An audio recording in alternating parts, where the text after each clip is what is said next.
যারা ভালোবাসা কষ্টে আছেন তারা এই গানটা শুনবেন, মনে করবেন এই গানের মতো।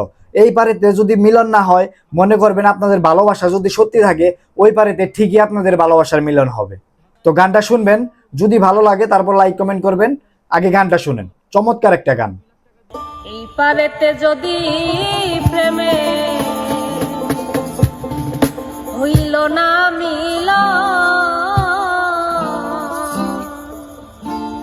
তবে কেন বিধাতা মনের সাথে বাঁধা দিল মন? তবে কেন বিধাতা মনের সাথে বাঁধা দিল মন? এই পারেতে যদি প্রেমের হইল না